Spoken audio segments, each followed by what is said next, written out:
Hello बच्चों, doctor Rama Singh के YouTube channel Sanskrit ज्ञान धारा में आप सभी बच्चों का स्वागत है। तो बच्चों, पिछले वीडियो में मैंने आपसे चर्चा की थी कि हम आपको कारक बताएंगे। तो आज हम जानते हैं कि कारक किसे कहते हैं। कारक उसे कहते हैं जो सीधा क्रिया से संबंध रखता हो। कारक किसे कहते हैं बच्चों? जो सीधा क्रिया से संबंध रखता हो उसे हम कारक कहते हैं। इसका संबंध विभक्ति से भी है और क्रिया से भी है। तो क्रिया किसे कहते हैं बच्चों? क्रिया उसे कहते हैं जो किसी कार्य का करना या होना पाया जाए।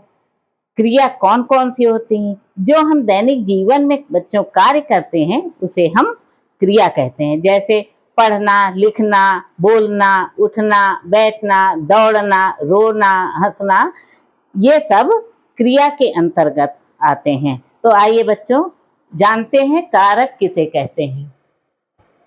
क्रिया के साथ सीधा संबंध रखने वाले विभक्ति युक्त रूपों को कारक कहते हैं। तो बच्चों, कारक किसे कहते हैं? क्रिया के साथ सीधा संबंध रखने वाले विभक्ति युक्त रूपों को हम कारक कहते हैं। अथवा संज्ञा या सर्वनाम के जिस रूप से वाक्य का सीधा संबंध होता है। किसका?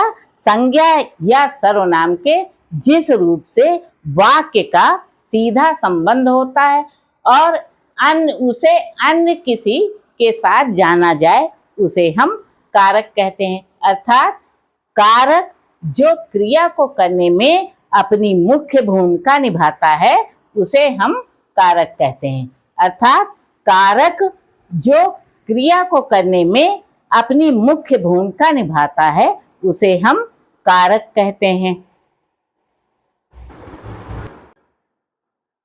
तो आइए बच्चों जानते हैं ये कारक कितने प्रकार के होते हैं। तो पहला कारक है कर्ता कारक, कर्म कारक, करण कारक, संप्रदान कारक, अपादान कारक, संबंध कारक और अधिकरण कारक। तो ये 7 कारक होते हैं। इनका बच्चों विभक्ति से संबंध होता है। अब कर्ता कारक का चिन्ह क्या है? ने। और कर्म कारक का चिन्ह क्या है? को। करण कारक का चिन्ह क्या है?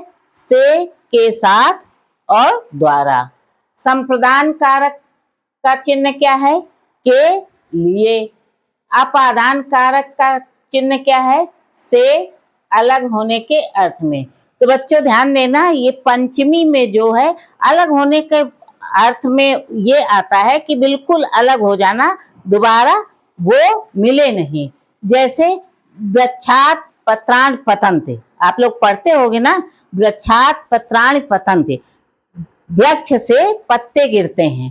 तो जो पत्ते गिर जाते पुनः जोड़ नहीं सकते, मिलते नहीं। तो जो बिल्कुल अलग हो जाए उसे अपादान कारक में हम रखते हैं। फिर है संबंध कारक, का, की, के, रा, री, रे। फिर है अधिकरण कारक, में, पे, पर। संबोधन में आता है हे, अरे, भो, अहो, अजी, ये सब संबंध संबोधन में आता है। तो बच्चों ये कारक जो हैं ये 7 होते हैं।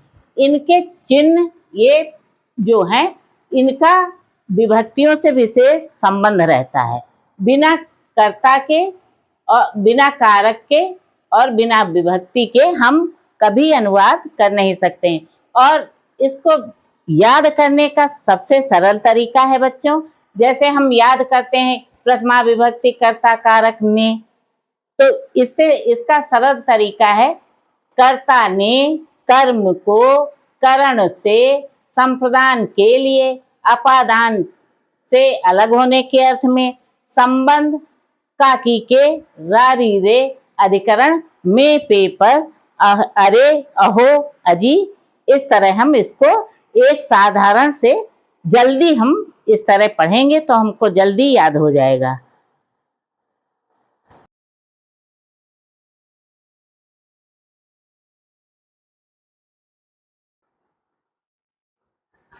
तो बच्चों इस कर्ता कारक का उदाहरण आइए जानते हैं। छात्र ने पत्र लिखा। छात्र क्या है बच्चों? कर्ता कारक है और इसका चिन्ह क्या है? ने। और क्रिया क्या है बच्चों? ये लिखना। लिखना ये क्रिया है।